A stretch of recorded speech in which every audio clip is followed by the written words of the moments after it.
నమస్తే, నేను డాక్టర్ బ్రిజేష్, సికింద్రాబాద్ యశోద నుంచి. నేను ఆర్థోపెడిక్ సర్జన్.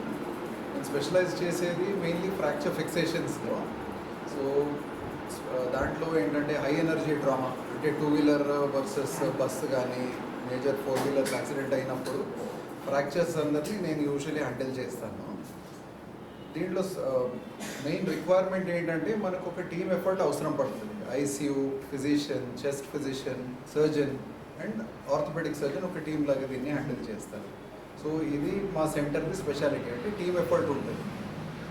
ఇప్పుడు నేను ఇవాళ టాపిక్ ఏం చెప్తున్నా అంటే కొన్ని రీసెంట్ అడ్వాన్సెస్, అది కూడా కొద్దిగా ఏజ్డ్ పర్సన్స్లో కొన్ని ప్రాబ్లమ్స్ ఇప్పుడు ఏదైతే వస్తున్నాయి, ఎస్పెషల్లీ ఒక 65-70 మీద ఎవరికైతే ప్రాబ్లమ్స్ వస్తున్నాయి, అది ఒక 2 టాపిక్స్ నేను డిస్కస్ చేస్తాను. సో ఫస్ట్ టాపిక్ తొంటి ఫ్రాక్చర్ గురించి ఉంటుంది.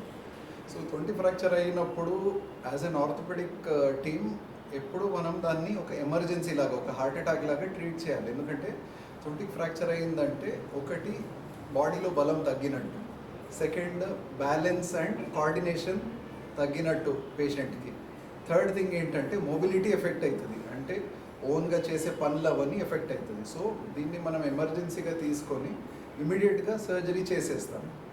రీజన్ ఇస్ అట్లీస్ట్ వాష్రూమ్కి వెళ్ళి రావడము, లేదంటే బెడ్లో కూర్చోబెట్టడం, ఫిజియోథెరపీ చేయడానికి ఈజీ అవుతుంది. ప్రాబ్లం 70+ వాళ్ళ బెడ్లో పెడితే ఏమవుతుందంటే వాళ్ళకి లంగ్స్ రిలేటెడ్, బెడ్ సోర్స్, ఇవన్నీ వేరే ప్రాబ్లమ్స్ క్రాప్ అప్ అవ్వడం స్టార్ట్ అవుతుంది. So the earlier we mobilise, అంటే ఎంత తొందరగా వాళ్ళని కూర్చోపెట్టి మూమెంట్స్ అవన్నీ స్టార్ట్ చేస్తాం, అంత ఫాస్ట్ రికవరీ ఉంటుంది. సో యూజువల్లీ జస్ట్ కొన్ని ఎగ్జాంపుల్స్ ఇస్తాను regarding the technology we have.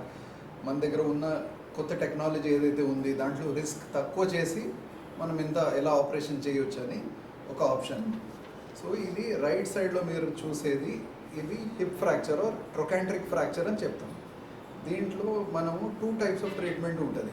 100% ఇది ఆల్మోస్ట్ ఎమర్జెన్సీలో ఫిక్స్ చేయాలి, అంటే ఒక 1 to 2 days లోపల కార్డియాక్ చెకప్, ఎనస్థీషియా చెకప్ అన్ని చేసి చెక్ చేయాలి. సో దీన్ని హిప్ ఫ్రాక్చర్, ఇంటర్ట్రొకాంట్రిక్ ఫ్రాక్చర్ అని చెప్తాను. ఇది యూజువలీ 70+ ఏజ్ గ్రూప్లో వస్తుంది.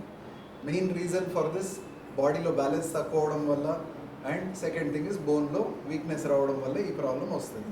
సో ఇది 2 టైప్స్లో మనం ట్రీట్ చేయొచ్చు. ఒకటి, ఈ ఉన్న బోన్ అంతా తీసేసి ఒక ఆర్టిఫిషియల్ జాయింట్ పెడతాం. సో దాన్ని ఆర్థ్రోప్లాస్టీ అని చెప్తాం, hemi arthroplasty or complete hip replacement అని చెప్తాం. సో అది మీకు చూడడానికి ఇలా ఉంటుంది. దీంట్లో మనం బోన్ అంతా తీసేసి ఒక మెటల్ బాల్ లాగా పెడతాం.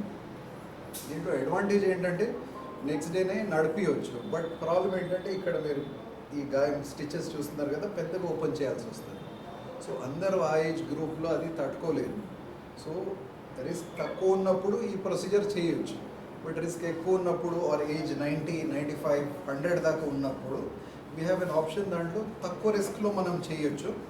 సో అప్పుడు ఏం చేస్తామంటే ఒక మినిమల్ ఇన్విజిబుల్ చిన్నగా ఓపెన్ చేసి ఒక 1 inch పైన, 1/2 inch, 1 centimeter 3 స్మాల్ ఇన్సిషన్స్ ఉంటాయి వూండ్స్లో. ఈ రాడ్ వేసి ఈ బోన్ని కనెక్ట్ చేసేస్తాం. So this is a standard procedure. So దీంట్లో కొత్త టెక్నాలజీ ఏమొచ్చిందంటే, మీకు ఈ ఫ్రాక్చర్ అయ్యింది ఎందుకు, బోన్ వీక్నెస్ ఉంది. సో ఈ బోన్ వీక్నెస్ని మనం కాంబాట్ చేయడానికి ఈ ఇంప్లాంట్ లోపల ఒక సిమెంట్ ఇంజెక్ట్ చేస్తాం. ఇది లిక్విడ్ సిమెంట్ ఇంజెక్ట్ చేసి బోన్ వీక్నెస్ ఎక్కడైతే ఉంది అక్కడ వెళ్ళి గ్రిప్లో పట్టుకుంటుంది. సో మీకు ఇంప్లాంట్ కట్అవుట్ అవ్వడం అవన్నీ ఛాన్సెస్ తక్కువ ఉంటుంది.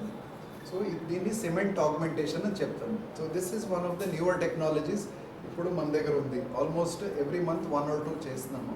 అండ్ రిజల్ట్ బాగుంటుంది, ఎందుకంటే నెక్స్ట్ డే నుంచే పెయిన్ తగ్గిపోతుంది, చైర్లో కూర్చోబెట్టవచ్చు, వాకర్లో మెల్లిగా నడిపించవచ్చు విత్ సపోర్ట్, అండ్ వాష్రూమ్కి వెళ్ళి రావడం ఈజీ అవుతుంది. సో ఈ cement augmentation technique with nailing, అది కూడా మినిమల్ ఇన్వేజివ్, అంటే చిన్న చిన్న వూండ్స్తో, అండ్ ఆపరేషన్ టైం కూడా తక్కువ ఉంటుంది.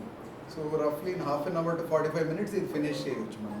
So this is the new technology for aged patients, 70 years+, cardiac issues ఉంటాయి, బ్లడ్ థిన్నర్స్ మీద ఉంటుంది, వాల్వ్ రీప్లేస్మెంట్ అవుతుంది, బైపాస్ అయిన వాళ్ళకి ఇది ఒక సేఫ్ ఆప్షన్.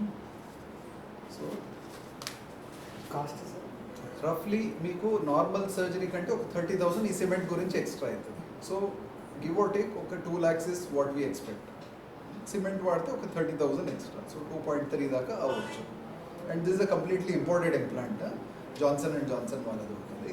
సో ద దాంట్లో ఒకటే ఈ టెక్నాలజీ వచ్చింది. So that is the reason, that is only in all over the world వాళ్ళ ఒక కంపెనీతోనే ఈ టెక్నాలజీ ఉంది, అది మేము యూజ్ చేస్తున్నాం. అడ్వాంటేజ్ అగైన్ రిస్క్ తక్కువ, ఆపరేషన్ టైం తక్కువ, బ్లీడింగ్ తక్కువ, fast recovery and own bone heal అవ్వడం వల్ల మీకు metal related or implant related complications తక్కువ అవుతుంది.